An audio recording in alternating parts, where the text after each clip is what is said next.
What's good, you guys? You know who it is, man. It's your boy, Mr. Relentless Lex, and I'm back like I never left this month. Jersey.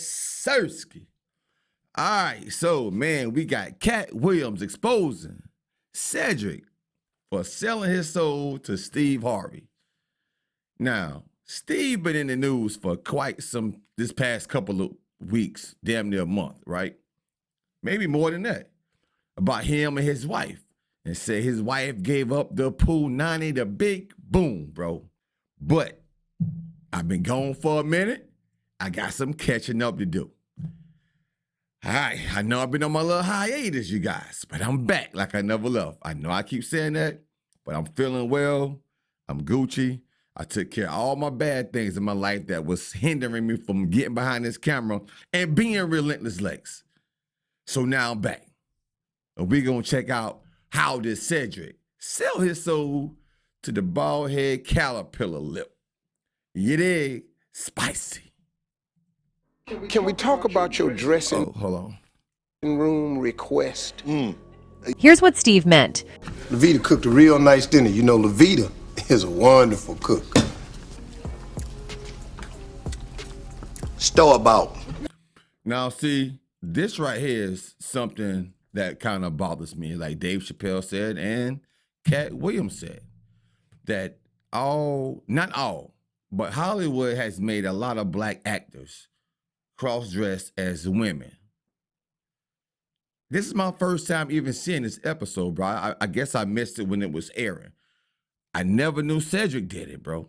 But I guess this is what they're talking about when they say Steve made Cedric sell his soul, bro. That's a crying out shame right there. Cedric the entertainer dressed up like a woman. Dang. That was Cedric the entertainer and Steve Harvey, but here's what Katt Williams had to say about it. See, that was That's Katt. a nigga in that dress, sir. That's not nobody's grandmama. This is only funny when he's playing a. But that isn't all he said about dresses. Possible that there isn't anything funnier than a guy in a dress. And if that's the case, then it might also be said that there's nothing funnier than a black guy in a dress. The man hated the concept of dress so much that he was warning his own people against it. Katt Williams was trying to always say, Brandon, don't wear a dress. Katt Williams might be a troublemaker every other day, but on days he's not trying to raise hell, the comic is in his pursuit of proving to the world what goes on behind the scenes in the industry by revealing shocking information. And today is one of those days. This time, Williams seems to be pulling the curtains on the unusual relationship between Steve Harvey and Cedric the entertainer. I know most people instinctively believe their relationship was formed by years of the pair working together. And while that was the case at first, it seems their bond might have taken a turn that seems to have led to Cedric being at the mercy of Harvey, and not in a fun way. Word on the street is that Cedric is so far gone for Harvey that the snap of the show host's finger could have his one-time colleague running to him. Now that's a friendship taken a dark turn, and Katt Williams is choosing to tell the world all about it. Until now, it appears that no one was really sure how deep this thing between Cedric and Harvey ran, but from what Katt is alleging, the Cedric we're seeing might only be a shadow of the man we used to know. Want proof? Well, you got it. I'm staying the night at Boss Lady. Boss lady. See, I knew it. The girl work at a brothel. Considering how far comedy has come since the early and mid-90s, it's common knowledge that there are only a handful of veteran comedians in the game right now, and Steve Harvey, Cedric the entertainer, and Katt Williams are definitely on that list. However, it seems there's a lot more involved in attaining that veteran position than we thought. At least there was for Cedric. I know most people may not prefer to put Williams on that list, but that very feeling is what makes it probable that he knows what he's talking about. I mean, the man's been blowing whistles for a while, but even besides that, there's also the fact that he literally works in the same industry as them. So if there's anyone who knows what they might be getting up to when people aren't looking, it's definitely him. Well, I don't want you to think I don't like people. I like people fine. I just don't like people that sell people but then can't tell them the truth. Looking at who Steve Harvey has rebranded himself into today, it's difficult to see how he could have been part of the group of men that led comedy into its current age. However, looks can be deceiving. But that doesn't seem to be the only form of deceit Steve Harvey has been accused of getting up to since he dropped the mic at comedy clubs. This theory is what Katt Williams seems to be standing on to make these claims about his fellow comedian.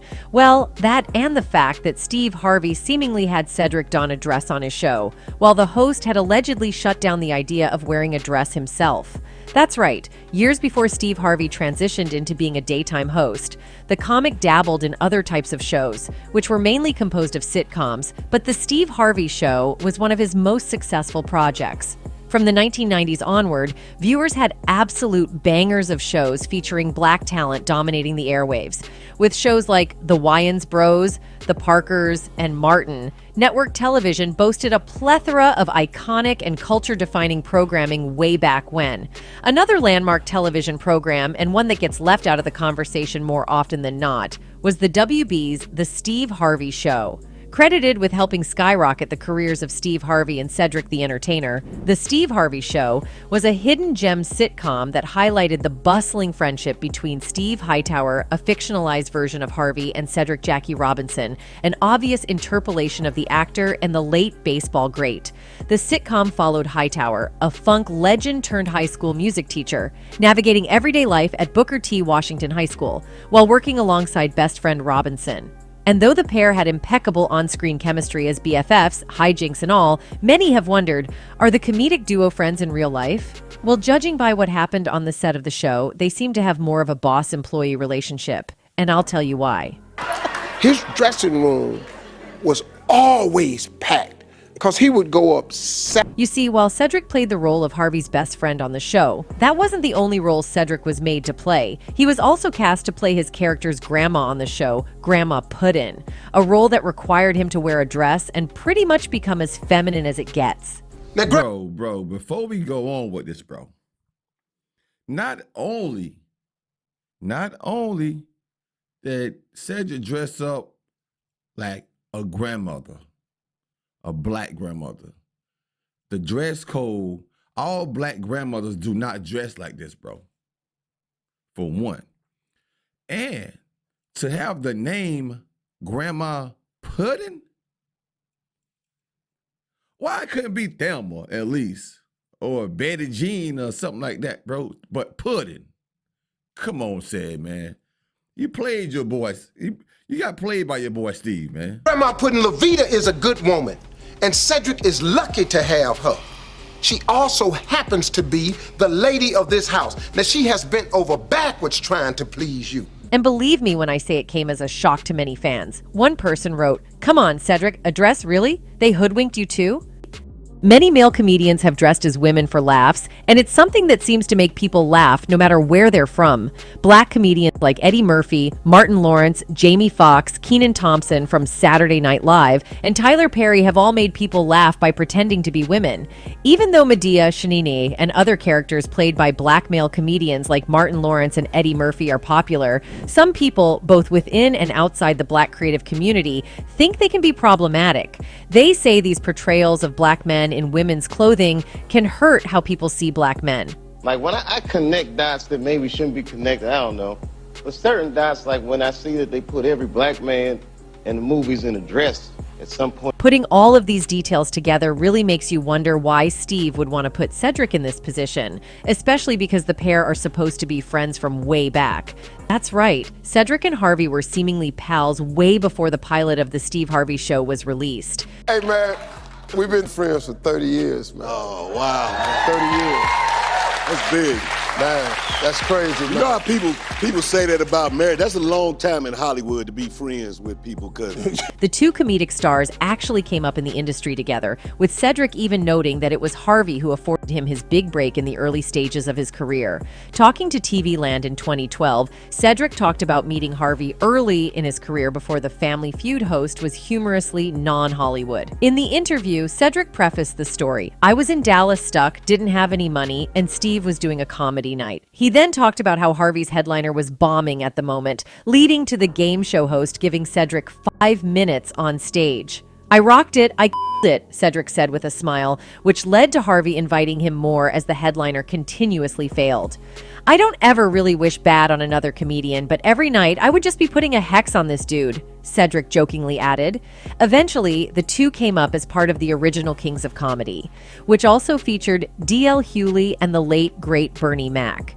In 2020, Harvey and Cedric shared a touching moment on Family Feud when the host put pressure on Cedric to deliver the right answer.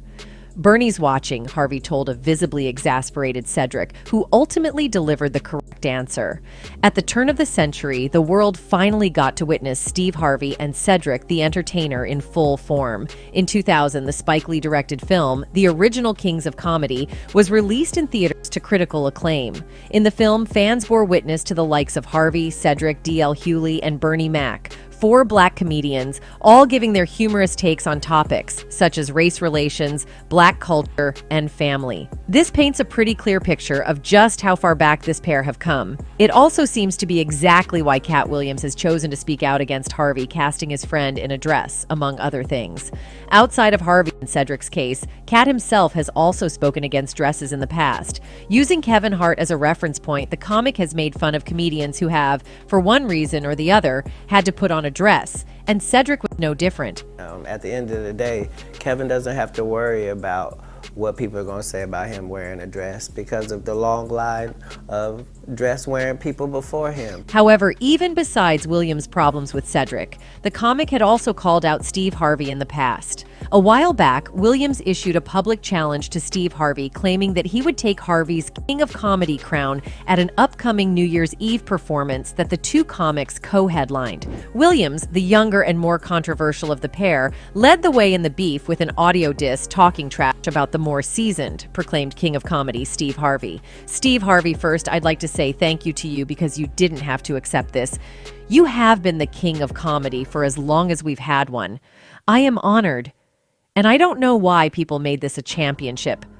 I want to apologize for what's gone happen, Williams said, directing his supposed apology at Steve Harvey, before stating his plans to take that title from Steve.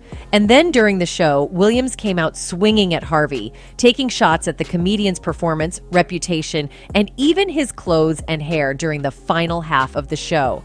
Please give it up for Steve Harvey. He's one of the best we've ever had, Williams told the crowd. But he don't want no parts of this in no shape or form. I don't know why he came out here with all this money y'all spent on these mother asterisk kicking tickets and talked about a lady in the audience for 15 minutes, but won't talk about me the way I getting ready to talk about his B asterisk teach. You see, he had to take off that lace front high top fade to come out here with me. I'm a little we fight dirty. Let's just say Williams absolutely destroyed Steve. Katt made a concert out of just verbally abusing Steve Harvey. He accused Harvey of copying his clothes and poked fun at Harvey's routine. He think he because he was the *T in 1968, Williams said. I'm the T this evening. While it's easy to think that Katt calling Steve out over Cedric is an effect of his beef, the thing is that Cedric has already given us an inkling of who Steve really is in the past, and it all trails back to their group, the original Kings of Comedy. For years, rumors have circulated that during the time of the original Kings of Comedy tour, there was some tension between Steve Harvey and the late Bernie Mac. Now, those rumors have been addressed by Cedric the Entertainer. Cedric, who was a part of the tour along with D.L. Hewley, Steve Harvey, and Bernie Mac, confirmed that the two comedians did not see eye to eye. Yeah. I mean, they were the kind of guys that they are both alpha males, like they just saw it differently, you know what I'm saying? But at the end of the day, they were able to get through it, he said, while on Shannon Sharp's podcast club, Shay Shay.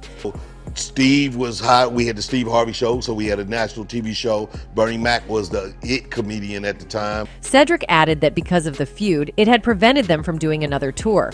I think, of course, that was, definitely a contributing circumstance. But I also think that it had a lot to do with the promoter on the thing because he got a bigger head than all of us. The dude that put us all together started to really think about him, so it started to be that. So there were a lot of those kinds of elements. But there's a twist. In 2003, Mac had an interview with GQ magazine where he accused Harvey of being jealous of him and trying to sabotage him for specific movie roles. Harvey would go on to address Mac's claims in a 2010 interview and revealed that he was hurt by Mac's words. "I was upset at first because it just wasn't true. Me and Bernie had a lot of good times together, and then this article in GQ came out and put all this vicious stuff in there." B said he never said, "I had to take him at his word for it."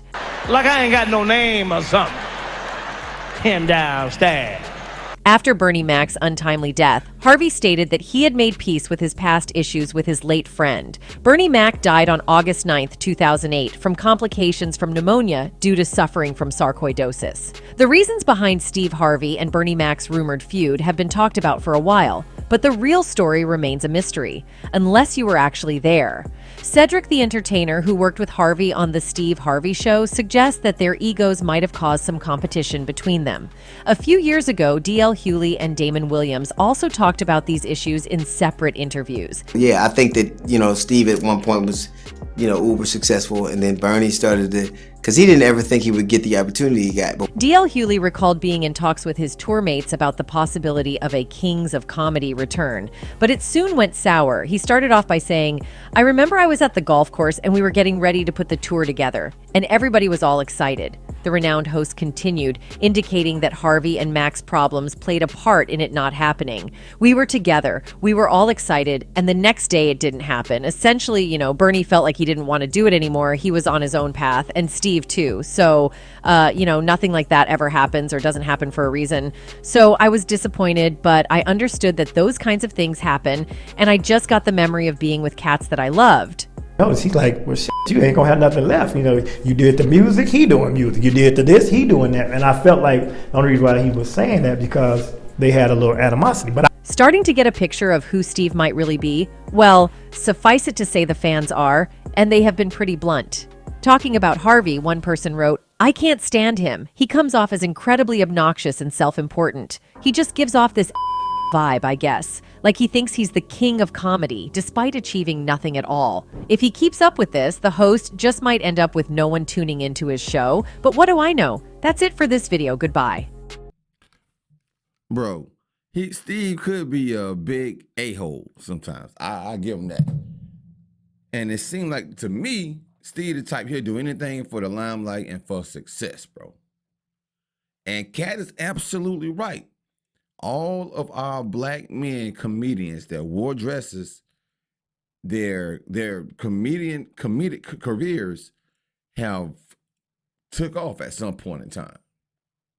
And the ones that didn't kind of been stagnated at a certain level. So, man, I mean, the proof is in the pudding.